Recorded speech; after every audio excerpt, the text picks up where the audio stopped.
let's see here. I'm gonna wait a minute. Hello everyone. I have no idea if this is working. So hey everyone, how are you? Let me know if in the comments if this is working for you.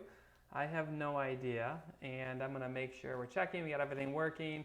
I usually do these on our Facebook, a private Facebook group, and sometimes I have no idea if these things are even working. So if you can hear me well, if there's no echoes, go ahead and just throw me something in the comments or throw me some likes. Let me know everything is good. And all right, Annette, thank you. Appreciate that. We're gonna get started. So busy week. Does anyone else think this has been like the longest week ever? So it doesn't, I think, matter where you are right now. Everything is in slow motion. So it's funny because I look at it as we went for a hike today with my son, and not only did he talk for 45 minutes as we walked through the woods, straight without like taking a breath. There's a lot of people out walking and doing stuff and keeping their distance, but it was nice to see everyone out and about. So my name is 𝗥𝘂𝗟𝗑, if you don't know. I'm guessing you know me. We did a workout this morning. I'm going to do a live tonight. We're going to talk all about injuries today. A couple of things I need you guys to know is you probably want some paper. I'm actually going to talk about over the last 10 years what I've learned and what I talk to my patients about. So we got some really exciting stuff. The silver lining of some of this corona stuff is that we actually are getting approved for telehealth. So people, at least in New York, may be able to use me for their PT at some point this year to help them if they get hurt, but that's exciting, so we can start doing some telehealth, and I will be available for that, which is very exciting. And then I'm going to talk about a lot of different things. You can see I'm very, probably a little scattered today, given the week, and this is my beautiful tripod over here. I have, oh man, it's been a mess. So I have a nice setup of some kind of tripod attached to my chair I usually sit in. So we'll see how it goes. But we're gonna talk about injuries. So let me go over there. I'm gonna go on the whiteboard. We're gonna talk a lot about what's going on, and then hopefully be rolling strong here. All right. So let's get going. If anyone's wondering, these beautiful drawings are my son's. Those are trains, and as you're gonna see, he gets his drawing skills from me here as we talk about stuff. So we're gonna go soup to nuts. Injuries. How do you deal with them? Because here's what most people don't realize, and like I get runners who come in all the time. They say, "Well, I got injured." And I need to know why. Why did I get hurt? I need to fix it. I need to fix it. Well, here's the thing you have to know is injuries happen. Like 80%, the last statistic I saw was 80% of runners are injured every single year, mainly because they don't do anything but run.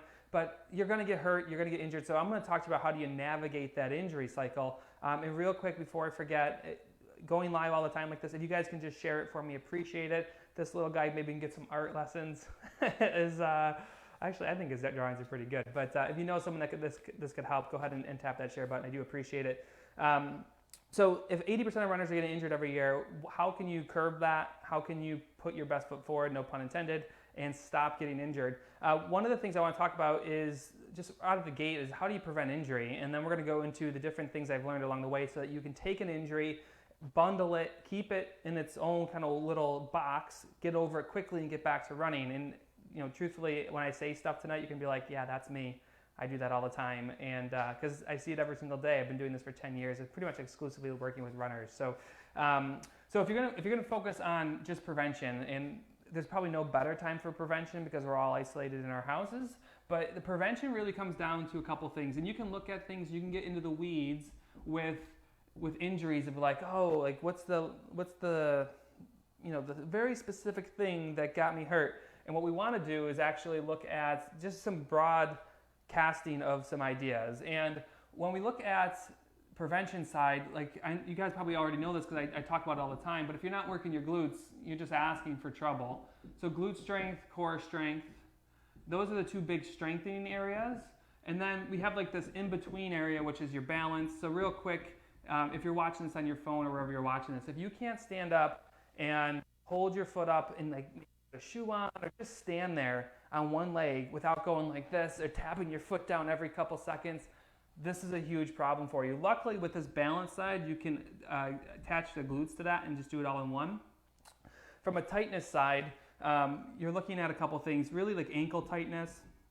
So working the calf and hip tightness are the two big ones are there. So certainly you can get more into the weeds about run form and all the different things, but these are the big things that we focus on. So I got some people who texted or emailed me or posted about piriformis, heel pain, Achilles pain, knee pain, IT pain syndrome. We're going to talk about those individually, but if you're not doing this stuff and you're wondering why you're not getting better or why you keep getting hurt, this is where to start before you go spend a bunch of money on like an analysis. Well, that can be helpful, but at least start here. Like, do some of these things, because that's what's going to give you the biggest bang for your buck. Real quick, there's also a delay on this, so I'll be stopping for questions as we go through this. So if you have any questions specifically about something I say, go ahead and drop them in the comments. I'll go and check it out. So these are the key areas of prevention. Remember, you're going to get hurt. You're going to have to make sure that you're doing something in here. We have a couple programs that I really recommend. If you go to, I actually put it, it's not even on there anymore, but try RunSmart.com. During the coronavirus, I put some free workouts up for everybody that maybe you can't get to the gym, maybe you're struggling with work and things, and that's a good place to get started, and I got some workouts up there for you.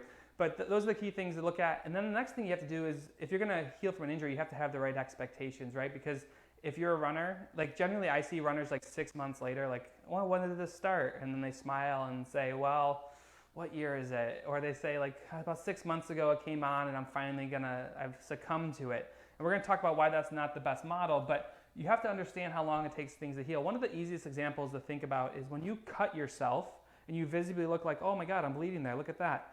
And I know this because I gashed myself on a shredder on my thumb and took some skin off, and it took like 3 months to heal.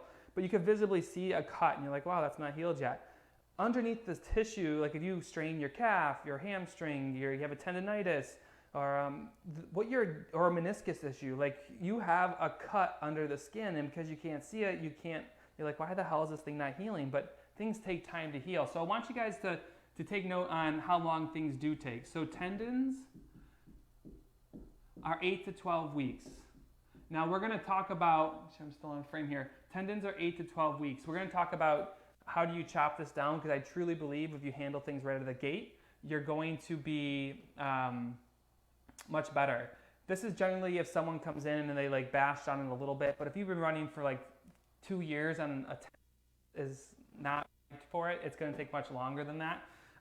Some people have like a really long Achilles tendonitis that'll take, some people it takes up to a year. Same thing with the high hamstring, because some of these injuries, tendons are pretty unique. So this might apply to you, or it will in the future. Tendons are tricky. They feel better as you run. So if you ever had a high hamstring or Achilles or something, usually when you go out the door, it's like, oh, it's stiff. But once you get through the first mile, you feel better. These things are tricky suckers, because they'll feel better once you get moving, but the whole time you're moving, you're just shredding them. They get better because they get blood and they loosen up, but the whole time you're running, you're just kind of shredding them.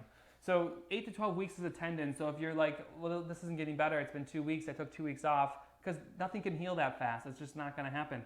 Here's what I want to talk to you guys about: plantar fasciitis. Plantar fasciitis. Let me know in the comments if anyone's ever had this little bugger. This is probably the worst thing because it's a bad blood flow. Here's another thing you should know is the further you get away from your trunk, the less blood flow you have. So as you get further and further down the leg with injuries, you have poorer blood flow, and blood brings oxygen, it brings nutrients, and it allows you to heal quicker.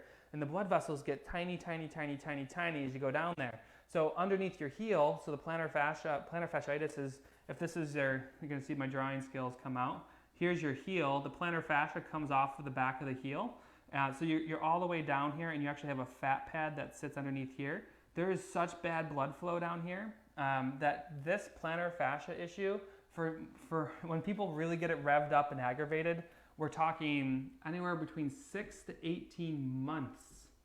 6 to 18 months, people. And I can tell you this can turn around in 2 weeks. I've done it to myself a couple times.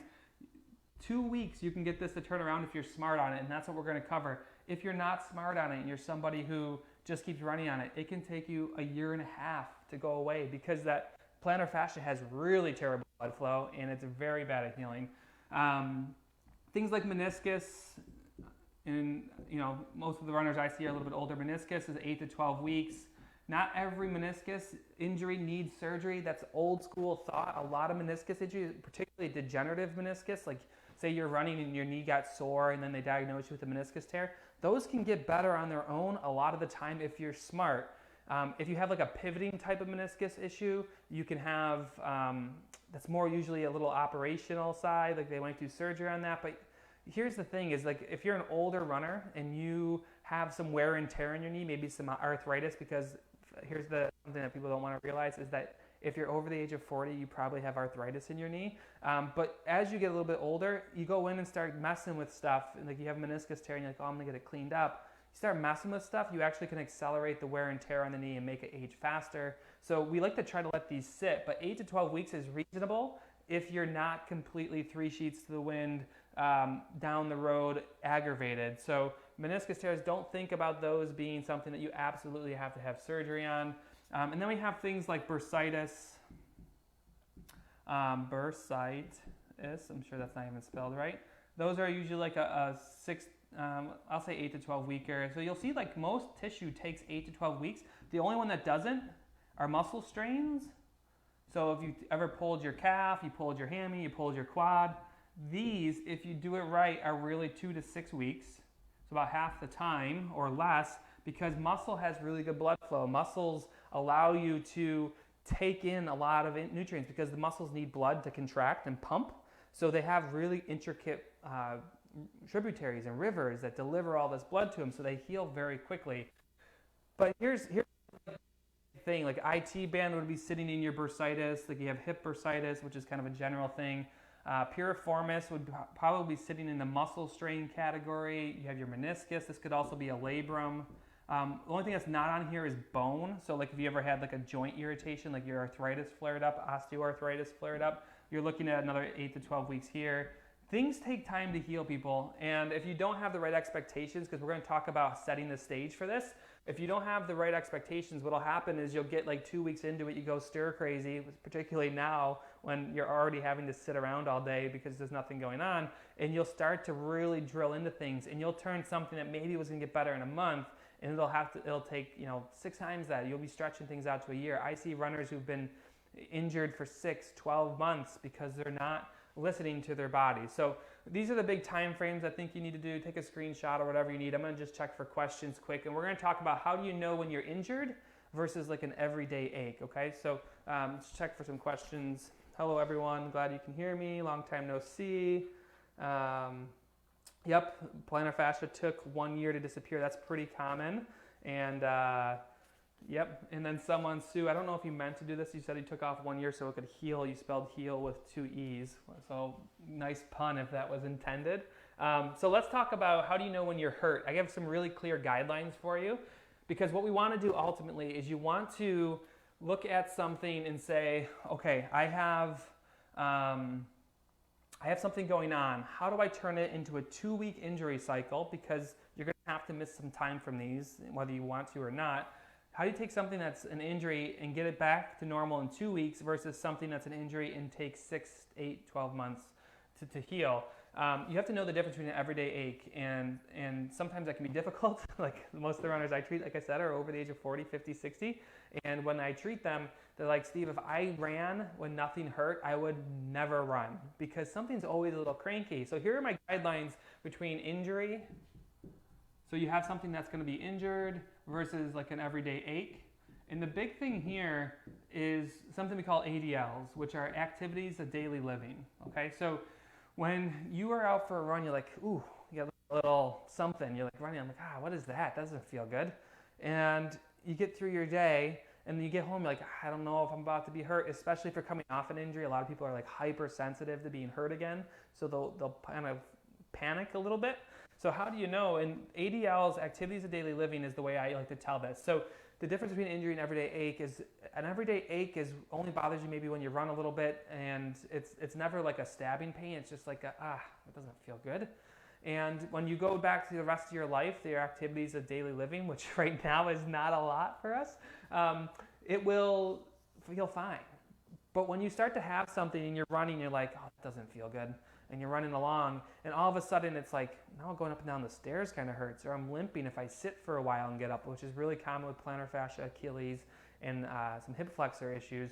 You sit for too long, oh, that doesn't feel good. Like you stand up and you got to hobble a little bit and then start walking, and then you feel fine once you warmed up. Those are red flares. Those are warning signs, red flags that something's brewing. But if you're like up and down the stairs, I feel fine, I just can't run, or I feel fine, but when I run, I feel a little something, you're in the everyday ache category. when you start to cross the chasm of I have pain or issues when I get up out of bed in the morning, it's really stiff. When I go up and down stairs or just going downstairs, my knee has a little twinge of ache with it. You're flirting on the line of injury. This is your red flag point. This is the point when you go from something that starts to affect your ADLs at the beginning stage of this, you're in the 2-week time frame. This is when you can turn things around in 2 weeks. Trouble is that when you're at this stage, it allows you to run still. And that's tricky because what happens is you have a little, it doesn't feel good, but you can continue to run, and that continuing to run actually degrades the tissue and starts ripping it apart, and then you run into these big issues. So we do want to make sure that you're understanding this. It's fine to run with a little bit of something, but when it starts crossing to this, you need to back off. So if we look at really why, because we're going to get to this in a second. Let me get my little cheat sheet here. Let's talk about what's happening when you hurt something, okay? So we can take really any tissue. It could be your meniscus, it could be your Achilles, whatever it might be. Let's just take muscle tendon type of injuries, but it's the same for the meniscus. Here's your meniscus are these 2 discs that sit in your knee, but just let's say this is a flat surface, and then here would be a tear in the meniscus. And then if we look at a muscle or tendon, and here's a muscle coming down, so muscle attaches, make sure I'm still on the screen, it goes from bone to bone with tendons on the end. But let's say we put a tear in the muscle belly, and let's talk about what's actually happening, because when you can't see it, and you're like, what the hell, why isn't this thing healing? This should help you. So what ends up happening when you injure something, the first stage of this is inflammation. Inflammation is normal, part of the healing cycle. So if you're on vitamin I, which people like to call it, or ibuprofen, and you're taking it consistently, you're dampening down your inflammatory process. Inflammation is important for building muscle. It's important for healing. You need that to happen. The trouble is when it runs rampant and just goes and just crushes somebody. So what you want to do is, okay, I'm injured. I went a little bit too far. Steve told me not to do this, but I did it anyways. You go a little bit too far, is you're going to maybe tear your meniscus, which is this little flap here, or you're going to tear a muscle. This could also be a tendon. It doesn't matter. So you're going to start initially just getting inflammation around here, and the inflammation is going to clean up any debris, because when you tear something, there's going to be debris, just like a construction site. The inflammation gets in there, cleans everything up, starts eating away at stuff, and then it signals the next step, which is the healing process. And if you get stuck in the inflammation stage, you can't get the healing, or if you dampen the inflammation down enough, you never get to that next step because you never had the trigger inflammatory response to let things heal. So be careful about vitamin I or ibuprofen or Motrin all the time. So what needs to happen when you get to this point is you need this thing to heal, right? So how are you going to do that? The first stage of the body after the inflammatory process is going to come in, and actually it's part of the inflammatory process, and it's just going to start scarring stuff down. So what we need to happen here is we need this to scar down and drop a bunch of scar tissue on it. So let's get away from this model because I think this will be the most helpful here. Normal muscle and tendon and tissue usually have aligned fibers just like this. When you have this tear in here, the body's going to come in and it's going to drop a bunch of scar tissue on it. So it's going to look like this. And scar tissue is just haphazard tissue that's laid down. It's like, I'm from Buffalo, so the roads are really terrible here after winter because of the freezing and thawing that we go through and the salt and everything. So imagine you have a pothole, and that's your injury. The body's first stage of the healing is to take asphalt and just throw it in there. And this is scar tissue. Scar tissue is normal in the early part of the healing process. So it's going to come in and it's going to scar everything over. But if you look at this, if I were to pull on, let's say if I pull from end to end, because that's how muscles usually operate, is they'll squeeze and they'll pull and they go like this. Because all these fibers are in the same orientation and they line up perfectly like this, this can tolerate a lot of pull from end to end.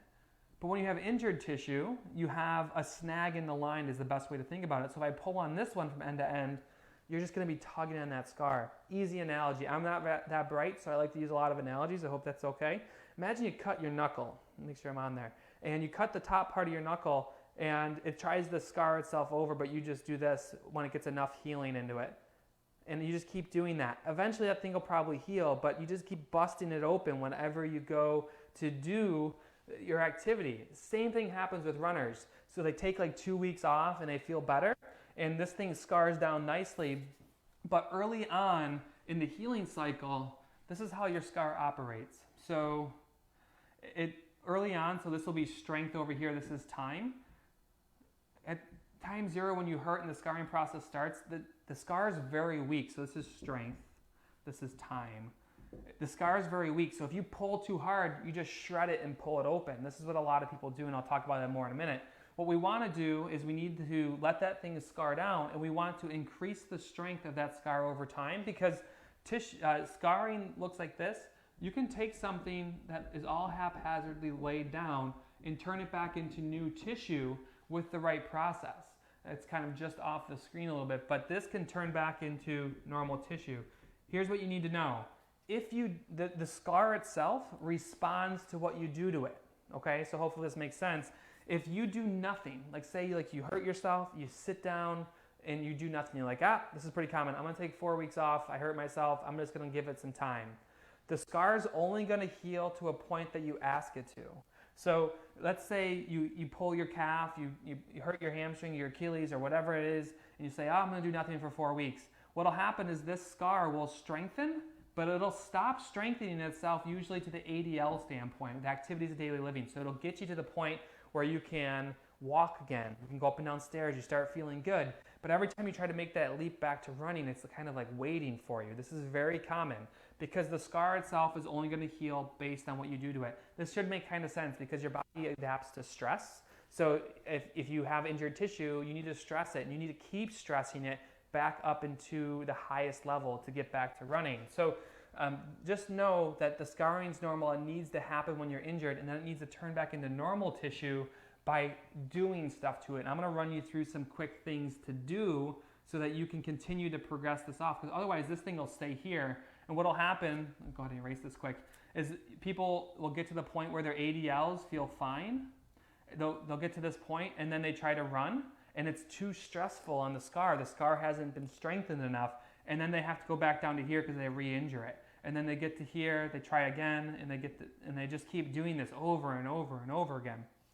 Once you get to the point where you can, this is your first milestone, can you go up and down the stairs? Can you walk? Can you do these things without pain?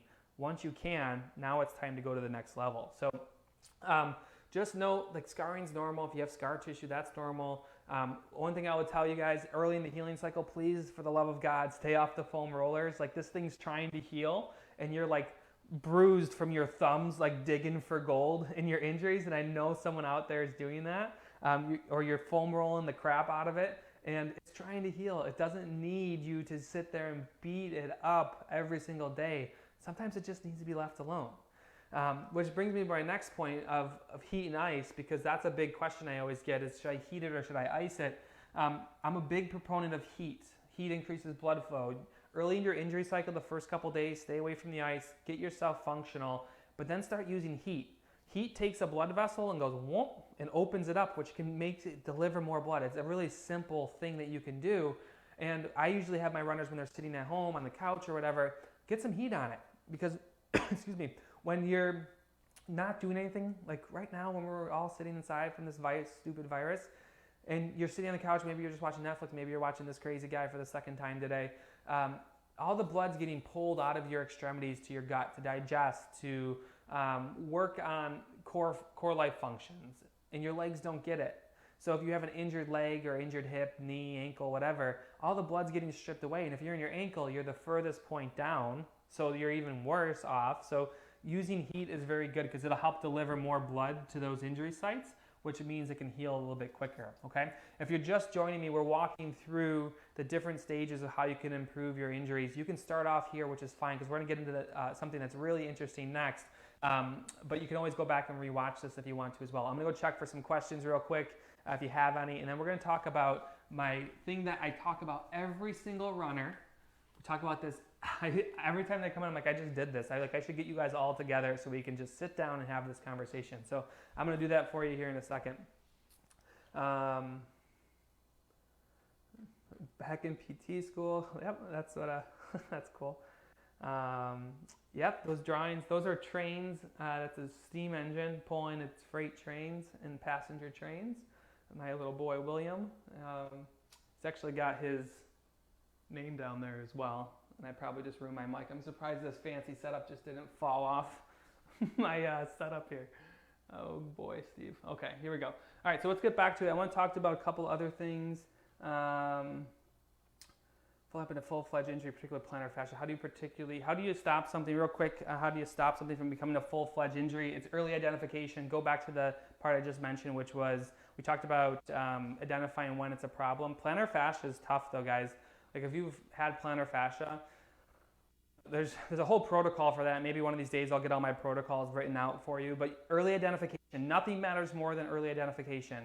If it starts to hurt in your daily life, you're already on the line of having a major problem. So easiest thing to do is to pull back, do some cardio, and that's what I want to talk about next. This is something I do with every single runner because, so I'm going to write nothing here, and then I'm going to go up here, make sure I'm still in the frame, and I'm going to write running here. Now just as a heads up, if you guys like this stuff, if you like me going live like this, I appreciate shares. It helps spread the word. I'm going to be going live a lot while we're all trapped inside. I did a workout this morning. But if you want to try some of my workouts during this, because I know people are going through some roughness with work and with this virus going on, I posted some workouts for free at RunSmart.com. If you like those, hopefully you want to switch over and come into our membership area where we do this every single month and go through these things. But this is what I want to cover, doing nothing to running. So here's the conversation with the runner, right? They're sitting in front of me and they say, I took 2 weeks off, because here's the other thing. I tell someone to take 2 weeks off, I'm the devil. But people always come in and they take 2 weeks off and they try to run again, and they do that a couple times before they finally get submissive and they come in to see me. But remember what we talked about with scars. The scar will only heal as much as it allows itself to, so you need to strain it. When you're doing nothing, and you're like, I just shut it down for 2 weeks. That's all I did. Then your scar is only going to heal to the point of shutting it down in what you're doing in your daily life. So then you take 2 weeks off and you go, okay, I feel good. You do one of these things. Yeah, I feel pretty good. I'm going to try just jogging to the car today. Oh, that feels pretty good. And then I'm going to go out for a run. And then they go, it just keeps hurting every time I do it. So I take 2 weeks off again. Oh, it feels pretty good again. This is going to be the time. And then they go out for a run and then hurt again. This is why. Because you can't go from doing nothing back to running.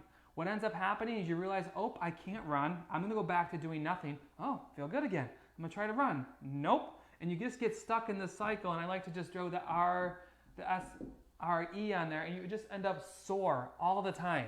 What we want to do is we want to set up a system of checks and balances. Okay? So the system of checks and balances looks like this. We want to strain the scar, right? And I'm going to talk about how do you know you're straining it the right amount in a minute. You want to strain the scar, and to do that, you need to set up a system so that if you strain it a little bit and you overdo it, you don't have like a full setback, and you're like, damn it, I re-injured it. That's what we want to do. So what I like to do is I like to set up these stepping stones. And what this allows us to do is to go from nothing to here. Did you tolerate it? Great, let's do that. Go to the next one. Did you tolerate it? Great. And you keep climbing this way back up until you can start doing some walk runs and some different types of things that I like to do, and I'll talk about those next. So these stepping stones allow you to get there safely, and let's say that you get to this point and you're like, oh man, that didn't go well, and you get like a little irritated with it or you didn't tolerate it, you slide back a little bit and then you can climb back up, and then maybe you slide back a little bit and then you can climb back up, versus this cycle. So that's what we want to make sure we're focused on. So I'm going to walk you through. Now this is going to be somewhat injury dependent, but I'm going to give you some loose guidelines here. If you have a tendon injury, they do really well with eccentrics. So eccentrics are like slow lowering. That's part of the protocol for this. But when we look at doing nothing to running, the first thing I like to do is if you can't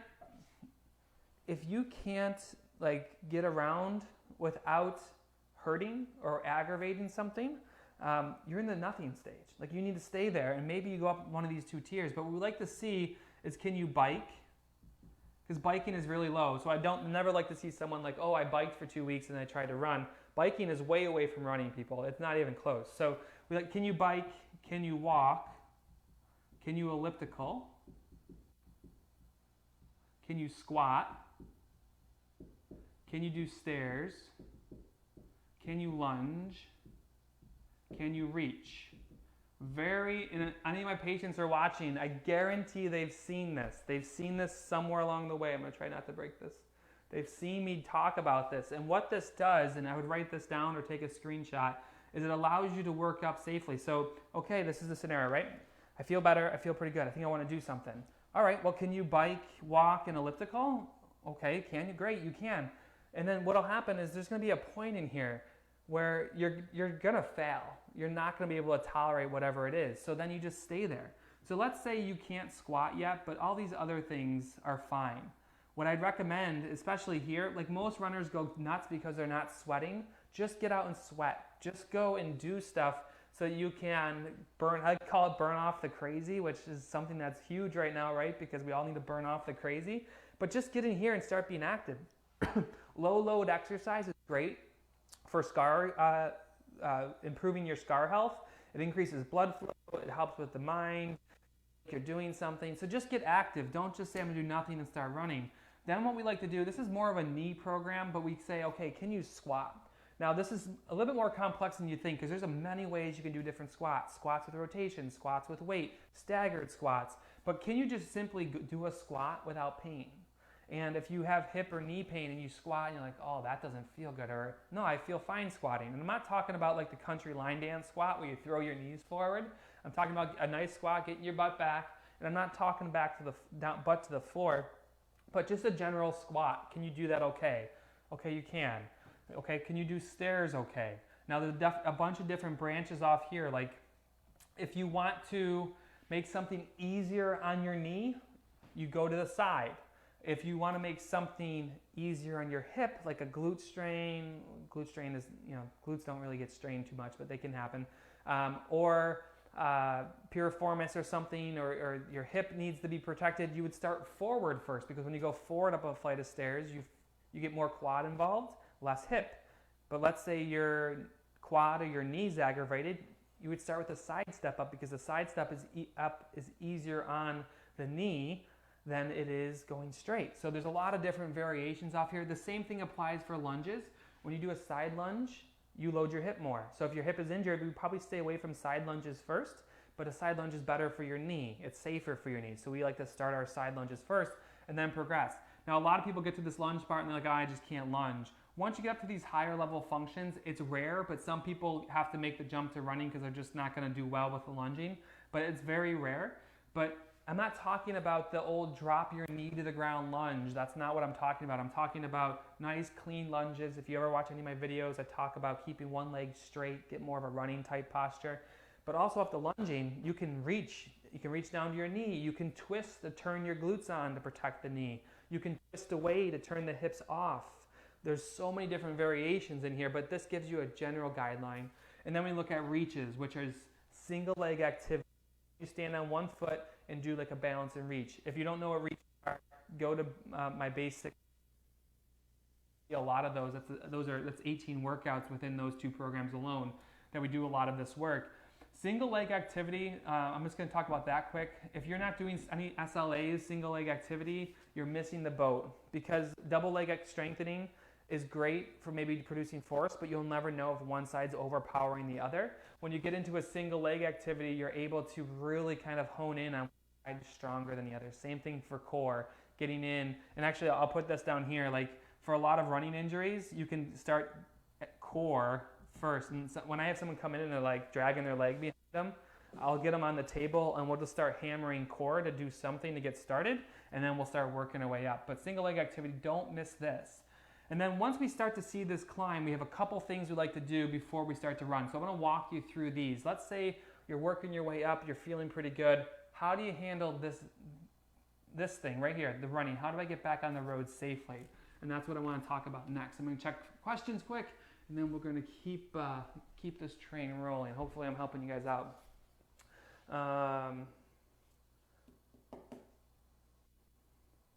Okay.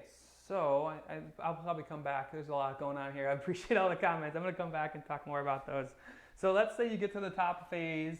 Again, I'm going to say it again because people maybe are just joining me. If you like this stuff, please share it. It helps me get out there, helps me a lot.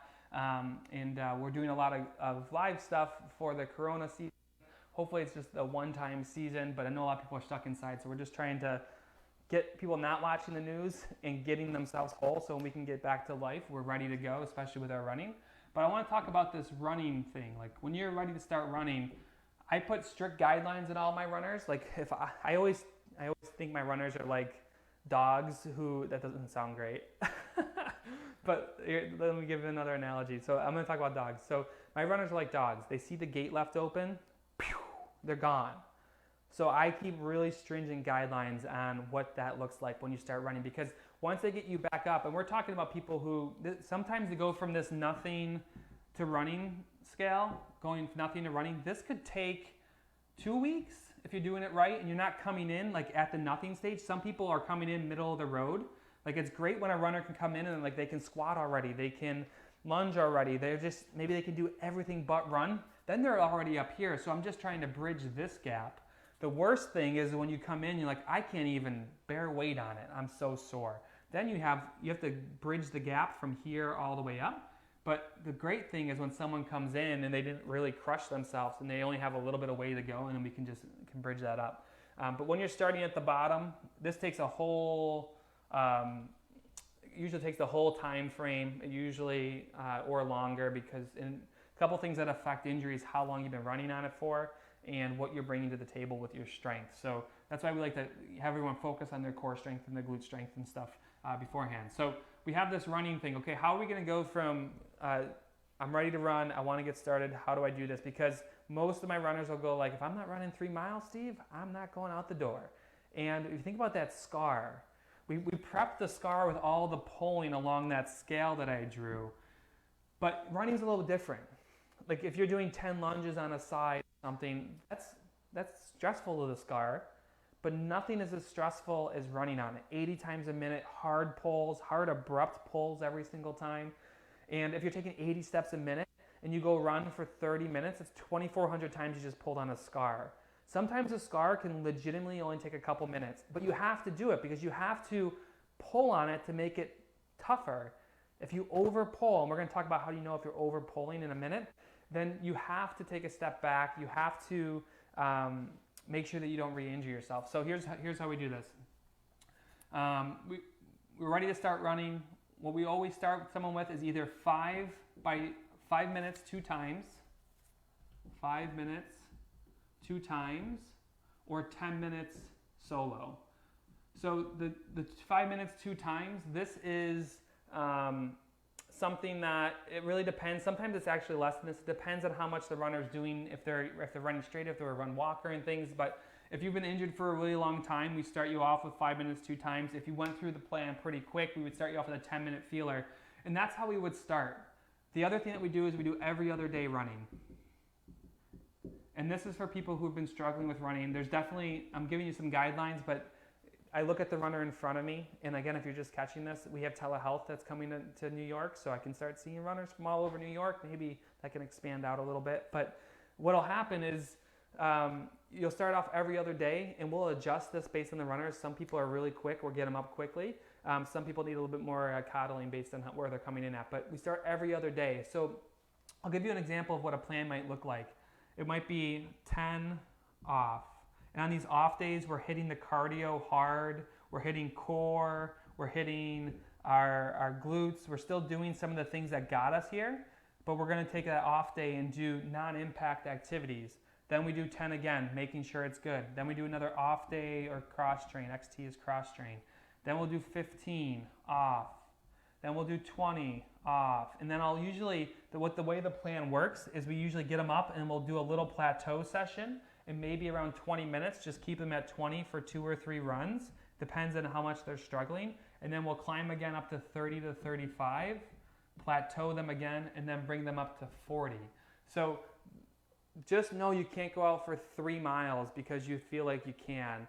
We'll really start someone off with 10, maybe 5 by 2 minutes, and we'll start to inch their way back. This is definitely the runners who have been injured for a long time, who've been beat up for a long time. So if you're not, you're coming in good, And it also depends on what races are coming up. Well, here's the thing, there are no races coming up, so you have time to work through this process, unless you're watching this in the fall of post-coronavirus. The big thing here is you have to take your time with this, and there's no better time right now if you're injured than to just get this taken care of. So this would be an example of how we would build this up. It's not quick by any means. It can be quicker if someone's got a race coming or if they're doing really well with it.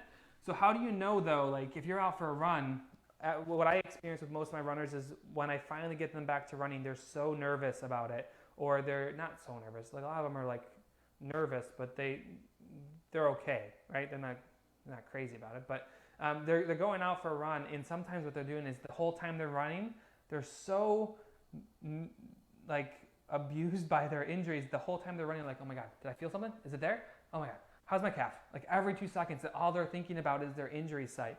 So it can drive you nuts a little bit. So we come up with a 0 to 5 scale. I want to run you through that now and talk about how do you know when you're hurting yourself or not. So 0, I don't know if I have enough room. 1, 2, 3, 4, 5. This is my scale for my runners. How do we know when they're causing problems? 0 is you feel nothing. So I would take a picture of this too, if you're watching, maybe a screenshot. Running along, right? I feel great. I don't feel anything. I feel fine. Great, keep going. You're not probably aggravating it, okay? 1, you're aware of it. So I'm just going to write aware. Aware of it means you're running, you're like, I don't know if I feel something. It might just be in my head. That's the key thing people think of.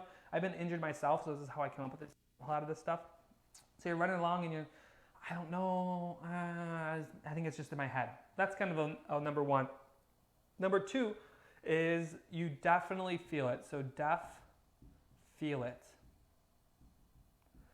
So that's when you're running along and you're like, yeah, it's there. I know exactly where it is. It's that spot. It's there. 0, 1, and 2 are okay, because that means, like if you're at a 0, you're probably not straining the scar yet. But a 0 can progress to a 1, which is a slight strain. The scar is still good, but it's starting to maybe be strained a little bit. 2 is you're starting to feel it, like, yep, it's right there. It doesn't hurt, but I know where it is. What that means to me is the scar is taking some effort. It's taking some strain. And one of 2 things are going to happen. 1 of 3 things are going to happen. You can get to a 2 and stay there for the rest of your run, and then you would just self-assess afterwards. If you're worse afterwards, then you should have stopped and you'll learn from that. So if it stays at a 2, you can just keep going and see how you feel afterwards. Sometimes it'll go down, like it'll be fine and it'll go down to a 1 or a 0, and then you're good to go and you just keep running. But sometimes it crosses over to a 3. And just think about like that cut on the knuckle, right? We finally got enough scarring to happen, and we start doing this a little bit and we start pulling on it. And what ends up happening is we start breaking it apart.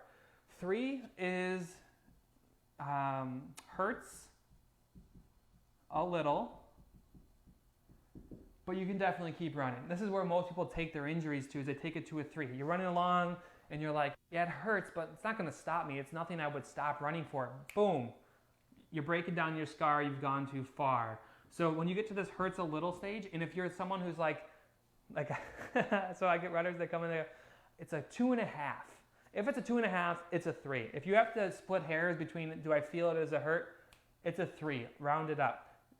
So that's what a lot of people say. What I want you to think about here is this is usually like a slight burn, a slight aggravating, it's slightly painful. What's happening is the scar is breaking apart. All that tissue you laid down on there is breaking apart. And you're going to have to go back down and lay it down again. So what I usually tell my runners in this stage is that, you can, if you don't go far into this, it's actually not that bad because the body will come in and heal it up. But if you go too far into this and you stay at a 3 long enough, we're going to have to go back down that scale a couple levels and then have to build back up. So I usually tell them to stay close to home on these runs. These are runs where we're not really sure how you're going to be. Your confidence gets built as you continue to do it. But this is a big part of what we want to do. And then what typically happens before people see me is I go to a 4. A 4 is it definitely hurts. I shouldn't be out here. So that's a 4. You're running along, you're like, oh my God, that hurts. And you're like, it hurts. But you keep running usually anyways. if you're like most of the runners I know. And 5 is you're limping. Congratulations, you've gone way too far. You've shredded the tissue. So 0 to 5, this is your scale when you're coming back from injury. Keep in mind of the other things I mentioned, which is like the dull achiness, all those other things that I talked about. Is it an injury or is it just a normal ache? But this is my scale to get through here. And big thing is 0, 1, 2s, you can stay in there all the time. Sometimes what you need to do is mix it up. Like I have my runners, they don't want to just run for 15 minutes, so go do elliptical for 30 minutes and then do a 15-minute run. Your legs will be tired, you get a little bit more cardio, and you should be fine. Do a spin class. Spinning is a great way for a lot of running injuries to get the endurance up and maintain a strong endurance base without becoming a problem. So if we look at this 0 to 5 scale, so how do you know when you're out of the woods? Because what will happen, this is my last thing, and I'm going to see if there's any questions. This is my last thing for you guys tonight. I appreciate you guys for being on. Again, if you're just joining me, or maybe you've been with me the whole time, tap the share button, please. It helps me out quite a bit. And we can help some more runners that way. We're going to be doing a lot of lives during the coronavirus season. And hopefully it's a one season thing and done. But I want to talk to you about my other rule I've learned over 10 years of doing this. There is no research behind this. I'm just giving you what I've seen over the years. The other stuff about straining a scar and different types of exercises, plenty of stuff on that. But the 40-minute rule. The 40-minute rule is something I devised over the years. And then what I found was until someone gets to 40 minutes of running, they are not out of the woods. And what I mean by that is I could have someone who's been consistently running 30 minutes. Like we gave them a couple of 30-minute runs, they're fine.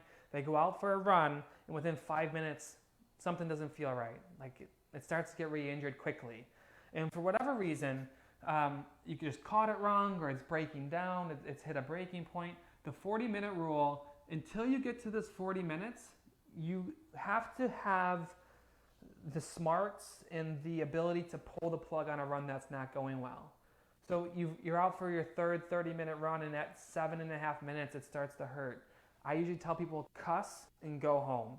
Because if you go home at that point, you get to that 3, and you start to get aggravated, if you shut it down, you're not going to do any damage. You're just tearing at the scar a little bit. It'll heal quickly. But some people are like, some runners, damn it, I ran 30 minutes last time. I am not going backwards. I am going to finish this sucker. And then they shred it. And guess what? It goes back to that nothing to running scale. If you're out on your 30-minute run, we finally got up the scale, we're out on a run, we're 10 minutes away from being out of the woods, and you push that run too hard, and all of a sudden it starts to hurt to walk again. Hurts to do stairs again. You went from way up here, almost out of the woods, all the way back down. And then we got to go through this scale again. We got to get you back up into running. So that's how you know. That's how you get to the point where you're like, okay, I'm good. We do rush this based off of what's going on, depending on the runner, how many people they have, how quickly they have to be ready for a race. Sometimes we take some risks. Sometimes we take some chances to get someone up this level quicker based on what they have coming up. But again, none of us have anything. All the races are shut down at this point. So we have time to do this. So if you know, if you're struggling with injury, or if you know someone who's struggling, share this with them. The couple workouts I definitely recommend doing. If you go to tryrunsmart.com, I have actually 5 workouts because I posted the one from this morning on there.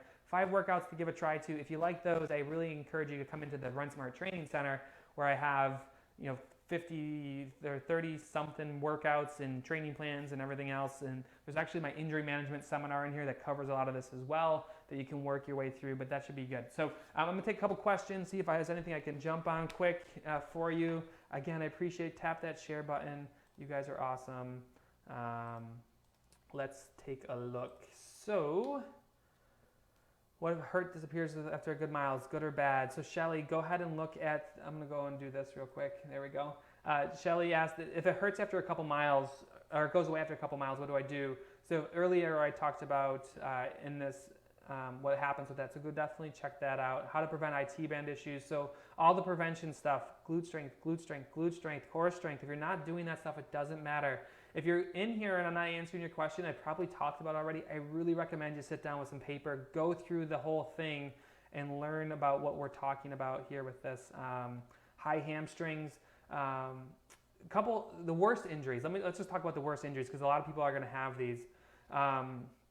The big thing, worst injuries are high hamstring, Achilles tendon, and plantar fascia. Plantar fascia is probably the worst.